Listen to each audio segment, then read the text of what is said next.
Graça e paz, queridos. Hoje vamos para o episódio 5, o último episódio da série do profeta Jonas que fizemos aqui no canal.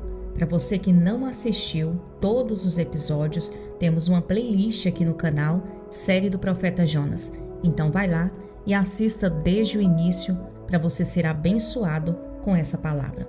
E hoje é o 5º episódio e o título desse episódio é A Última Lição de Deus para o profeta Jonas, que vai falar muito ao nosso coração, e o texto base é Jonas capítulo 4.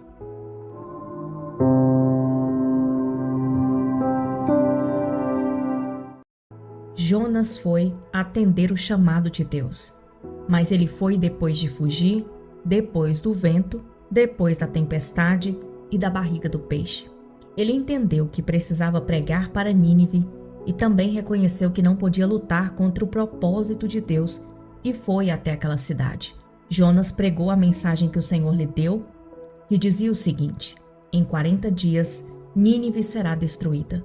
Mas Jonas ele não esperava, irmãos, o que viria a seguir. Ele não imaginava que aquele povo tão cruel, tão longe de Deus, tão longe do temor ao Senhor, pudesse se arrepender. Mas o que Jonas não sabia é que ainda havia algo dentro dele que precisava ser confrontado pelo Senhor.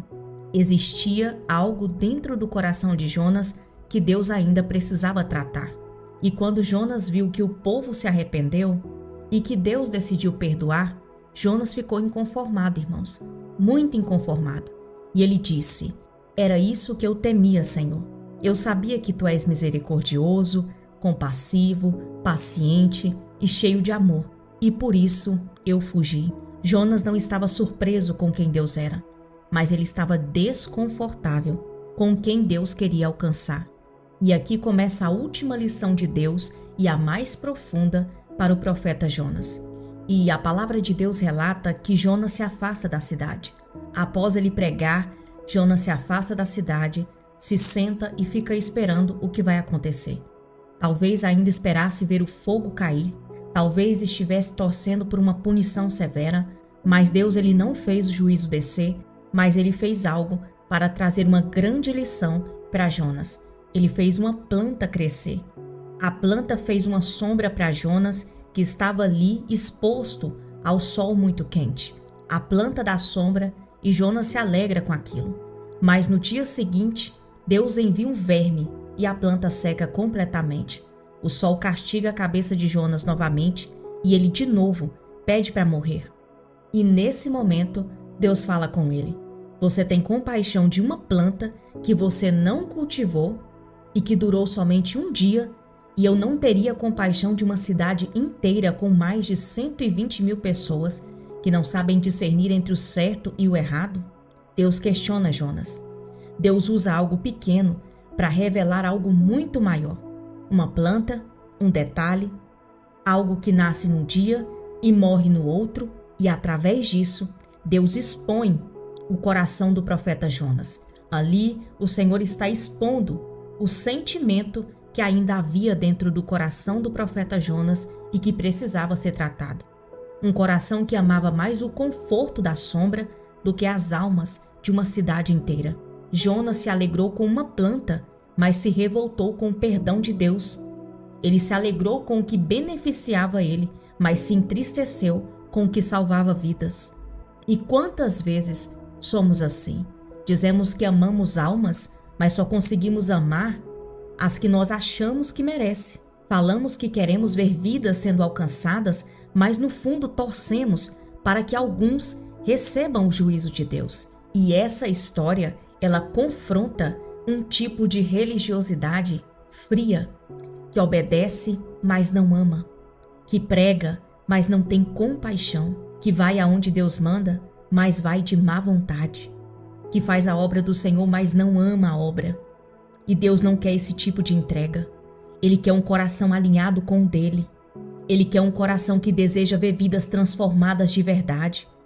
Não importa quem seja essas pessoas, se são violentas, se são perversas, se são pessoas que os nossos olhos dizem essa pessoa não merece, ainda assim o céu quer alcançá-las e nós não podemos ser um obstáculo no meio disso, porque o amor de Deus ele vai além do nosso filtro humano. O amor de Deus ele vai além do nosso olhar humano, do nosso pré-julgamento. E quem anda com Deus precisa amar como Ele ama. Isso é muito forte, irmãos. Não basta somente fazer a obra, pregar e não ter compaixão. Não basta somente ir aonde Deus manda em ato de obediência, mas ir com má vontade. Não basta somente fazer a obra, mas não amar de coração a obra de Deus. Deus não quer esse tipo de entrega. Deus quer uma entrega genuína e verdadeira. Deus está dizendo para Jonas e está dizendo para nós também. Se você não tem compaixão pelas pessoas, você ainda não entendeu o propósito de Deus.